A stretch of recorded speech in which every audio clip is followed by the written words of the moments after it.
I firmly believe that small brands and micro brands are the future. Brands in the sub $4,000 space are fighting it out in probably the most competitive space in the industry. Sure, it's competitive up there with AP and Patek, but the kind of buyer that can afford a Patek 5811 can also likely afford a Royal Oak Ultra Thin. It's not necessarily an either or for those kind of people, but for the person buying a Monta or a Baltic, that very likely is an either or situation. There's just inherently more competition for the customer's money, and customers are, I would wager, in some ways more demanding in terms of value than high-end customers. For these brands, it's potentially a life or death scenario. Some brands will last, others won't. I'll be covering Martin, Formex, Christopher Ward, Studio Underdog, and anOrdain. Who are going to be the winners and losers? Let's dive in. Here's a fun fact for you. 2024 was the first time in 5 years that CW made a notable profit. 2021, 2019, and 18 were all close to zero or losing years in terms of profit. 2024 was a good year, but they only made an EBIT of 14%. That's compared to Swatch Group that made 11. Nobody knows what Rolex did, but I'm confident enough to guess that before they handed over to the non-profit organization, they likely made a lot more than 20%. My point being, Christopher Ward are doing good, but they're not best in class by any stretch of the imagination. How did they make a profit? Simple. It wasn't the June that they'd had for ages. It wasn't the Trident that also had been around for ages. It was the Belcanto and the 12. That's my guess, at least. My guess is that Christopher Ward have historically not been super profitable on their entry or bread and butter watches. Actually, I don't think their bread and butter watches have been more than bread yet, at least not consistently. I think this stands in stark contrast to Rolex, who I think could very easily turn a profit on Datejusts and Oyster Perpetuals alone. The Daytonas, the Platinum 1908s, and the full gold day dates are cherries on the top of a business where I think pretty much every individual watch is a profit proposition. So far, I think it's been the hits, the new releases, and the upgrades that have been driving customers to their store. The 12 and the 12 Titanium, and it's the new Lumiere Tridents, and it's the Belcantos that are positioned at almost double or triple of that of a regular Trident. Christopher Ward, together with a couple of other brands, are also leading the charge in terms of production quality. I know some of you have experiences with quality control from Christopher Ward, but generally speaking, one of the ways some of these brands like CW in this space are being profitable is by getting really involved in the cost and optimization of the product of every single little component. I don't think that is consistently the case with big brands, simply because the big brands make so much money per watch that optimizing half a cent here and there is not consequential for them. But for Christopher Ward and other brands, those cents add up and can make or break their margin calculations. Overall, this segment of watch manufacturers has been focused so much on getting good at manufacturing that the cost is going down at the same time as the overall quality is going up. Their strength has been pretty decent quality and some really nice watches, but I think they have a clear weakness. They are viewed as a value brand. The moment I talk about this brand, I know for certain there are going to be like 10 or 20 comments about how they have a dull logo or how they fail to create any sort of emotional response. You can hate on Rolex all you want, but people want a Rolex just because it's a Rolex. Very few people want a Christopher Ward just because it's a Christopher Ward. So dare I say it, Christopher Ward needs to build a brand that is more than value. It needs to create some sort of emotional response and connection that resonates with people. They need to tell a better story.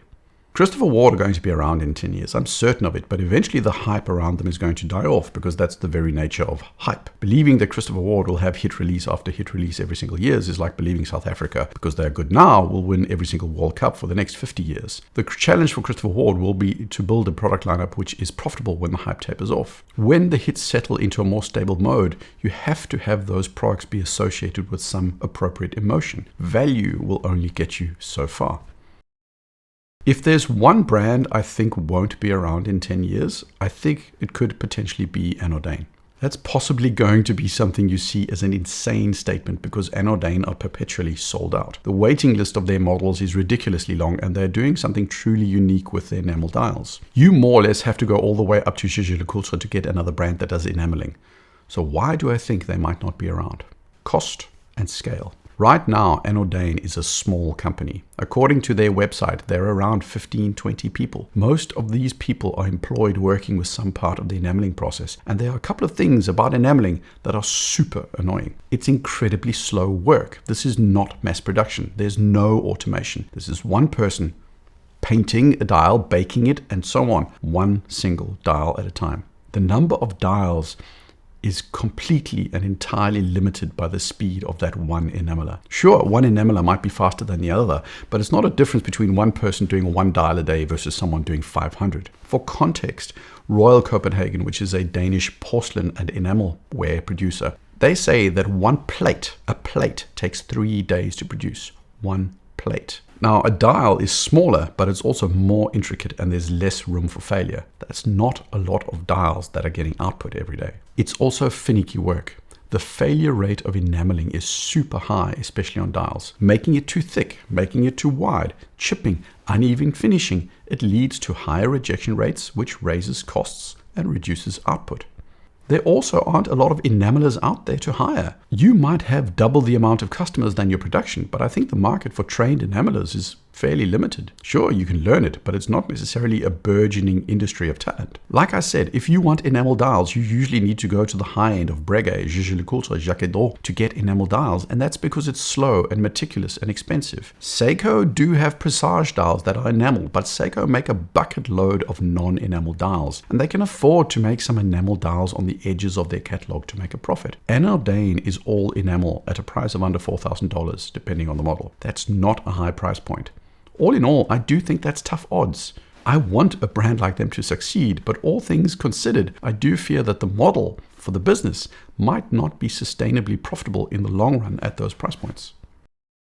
Formex is a brand that I've covered a couple of times. They are older than you think, but in their current setup, they were revived in 2014-15 by Rafael Granito, who had a background from a watch component manufacturer called Dexel. Formex are an independent business with close ties to multiple component manufacturers that give them an edge in terms of quality. They simply have access to better dials, better movements, better cases, better glass, better bracelets than most other small independents out there. It shows in their watches. The Reef has a stunning dial with color match date wheel. They've got interchangeable bezels and a stellar bracelet. The Essence is a engineering forward sports watch with all the bells and whistles you expect from a watch of its kind. Are they going to die? Absolutely not. Are they going to dominate? No. I think they have some excellent watches in the Reef and the Essence and also in the Field, but design-wise I think they have something that will hold them back from dominance. They've just got a more butch and chunky or engineering forward design, and at least right now that's not in line with what's popular. Whether it's an SPB from Seiko or a Black Bay or a Pelagos from Tudor, their watches are not as middle of the road. That's not a personal criticism, as I kind of like the designs myself, but they're not designs that millions upon millions are going to like. On top of that, I think that in a broader marketing play, they still have work to do in terms of convincing people that they're special. They've got a loyal fan base, but they haven't yet been able to get the kind of scene-grabbing attention that Christopher Ward or Studio Underdog have. Until they get that right, they'll be good, they'll be fine, but they're not going to dominate. Studio Underdog. For just under $900, you get a relatively basic shaped case with a nondescript movement and a leather strap. That description might as well be Daniel Wellington or some other brand. The thing that so far has made Studio Underdog different is the dials. It's not just that they're pizza or watermelon dials. There's more detail to it than that. It's a dual layered glass dial on the field that gives you a 3D effect, which is sort of the inverse of the panorized sandwich dial. It's texture, it's color, it's also balance. The bicompax models look seriously good and are oddly restrained in the Underdog universe, but still are much more characteristic than pretty much anything else out there. They've even launched a Moser version, which I think is absolutely stunning. Of course, at a very different price point. I've got 3 concerns with Studio Underdog. Color and playfulness is almost always a fad. That's not an opinion, that's a fact. An Aquaterra Summer Blue is stunning, but most people are opting for the matte black Aquaterra. I guarantee you that. Color goes out of style. The guy over at Chisholm Hunter, he likes to reference his work where he used to work with North Face, where he uses an excellent example of how North Face advertises the red and yellow and green jackets. But they know, as a brand, that most people always buy the black jacket. The little black dress from Coco Chanel has never gone out of style either. Being able to maintain the type of interest they have right now over time is going to be hard. I like the watches, I like the designs, but plain and white and black and boring is at a fundamental level more sustainable. The pressure to renew and to innovate is relentless, and being able to maintain interest is hard. Think of it this way. How much recurring business is there in a pizza dial compared to a simpler dial? The pizza dial potentially becomes passé faster, and the way to stay relevant is to continually come up with something new, and even that becomes boring over time. And if you don't believe me, think of the Omega Moonswatch. How many different variants have they released by now? It feels like 100. Wouldn't it be fair to say that my and your interest in each subsequent Moonswatch release has been progressively smaller? And for Studio Underdog, I'm just saying it's a risk. Risk number 2, partnering with Moser makes sense in some ways, and in others it doesn't. Moser, after all, were and are the brand behind the watch made out of a block of cheese and the watch that never got released that was a mix of Panerai, AP, Patek, Rolex, and all the rest. They are the high-end enfants terribles who try to be different.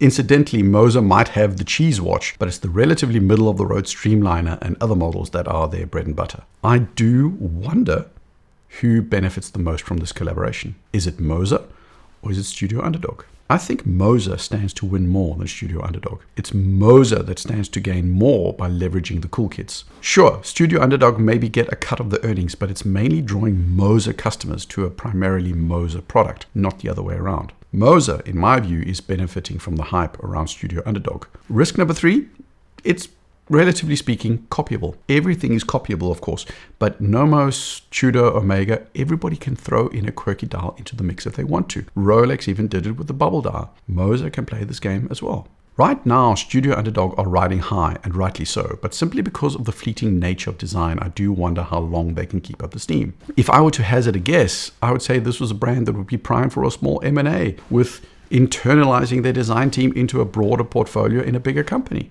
I do think it could be hard for this kind of brand to really grow to a sustainable size. Chinese homage or replica brands. The question isn't whether brands like St. Martin will be here in 10 years' time or not. They likely will. But will they, as some people in the comments and YouTube say, be destroying the Swiss and German watch industry with original designs at vastly lower prices than any other Swiss brand can offer? No, they're not. I understand the inclination and the desire to have some brand deliver Swiss levels of quality and original designs at a fraction of the cost. I suppose it's something that most people would desire, but I've got some points of reference that contradict it. Atelier Wen is from Hong Kong, which is not far from Shenzhen. Atelier Wen was started by 2 expats. How much does a perception cost? It's about $3,000. There's a dang-dong movement inside, which means absolutely nothing to me other than it's not a Selita. And I suppose they could be making a 90% markup and a massive profit per watch. But the reality, which is more likely, is that they're making this level of quality and they're not doing it a lot cheaper in China than it is in Switzerland. If you're under the impression that the cost of making a watch in China is 1/10 or 1/20th of a Swiss watch, then you're likely misinformed. It's definitely cheaper, but not that much cheaper. Getting original designs out to regular consumers and not the niche of the kind of nerds that watch my channel is a more expensive proposition. Second, it's Chinese infrastructure. Chinese investment is usually best at low-cost, mass-market offerings, whether that's EVs or windmills or solar panels or watches. Chinese EVs, as an example, are pummeling the low and mid-end in China. This is the space where people just need something to get from A to B. The question for me is how that game will play out when it comes to watches. Right now, the European Union, at least, are putting tolls on Chinese vehicles because they feel that they are competing with artificially cheap Chinese government-subsidized EVs, which make for unfair competition. But park the political piece for a moment. Can we compare the EV market to the watch market? That's the key question for me. Because there's no doubt that when faced with the option as a consumer of a relatively expensive German Volkswagen versus a Chinese EV that kind of looks the same and does the exact same thing at a lower cost, many people are going to choose the cheaper Chinese EV. But that's because I think the EV market and cars in general have become much more of a question of utility for many people and a lot less about style and status. For a lot of people, they just need to get from A to B, and whether it's a gray box with lithium battery and a VW logo or a Chinese box with a lithium battery makes no difference to them.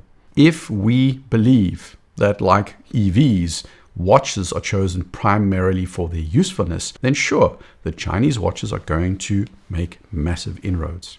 But you can probably tell that I don't think you can apply that logic. I think watches, to a large extent, have a customer base, specifically in the range above $4,000, where brand feelings, emotion, and irrationality play in. Some random Chinese watch is just not going to scratch the itch, regardless of how well it's manufactured.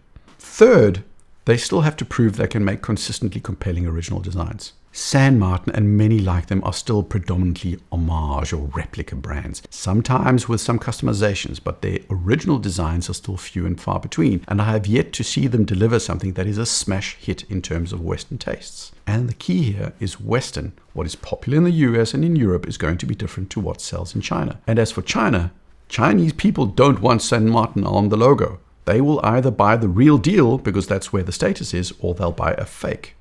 A San Martin or similar brand is not going to scratch the Chinese consumer's itch simply because it does not say Rolex on the dial either. Lastly, Grand Seiko. What's Grand Seiko's biggest weakness? Ask insiders and they'll say marketing. The marketing that works in Japan just doesn't work as well in Europe and the US. It's a different ballgame. Same applies to some extent to regular Seiko. Their marketing is different to the Western brands, and I do see it as a weakness. San Martin and similar brands do little to no brand marketing, and at best their brand is forgettable. They have some loyal followers in the watch community, but outside this little rabbit hole they are anonymous. The investment and the subsequent cost that will be put into the product makes it a whole different ballgame. Running a direct-to-consumer homage brand with performance marketing, discounts, rebates, affiliate links, and funded paid YouTube influencers is a very different ballgame from convincing regular Westerners to care about a fairly nondescript brand when it comes to original designs and brand identity. I simply don't agree with the argument that if all people could get a San Martin that in every way was the quality of a Rolex at a lower price, that everybody would choose the San Martin. People want to pay for Omega and Rolex and all those other logos, and San Martin is not that logo. They'll be around, but no, they're not conquering the world. That's my perspective, at least right now. It's my perspective. That was 5 brands in the up-and-coming independent space that I've been paying particular attention to and my perspective on where I see them going. I'm curious to hear where you think these brands are going. Neither you nor I know what will in fact happen. So share your perspectives on how you see these brands developing over the next 5-10 years. Let me know in the comments. Like, subscribe. Cheers.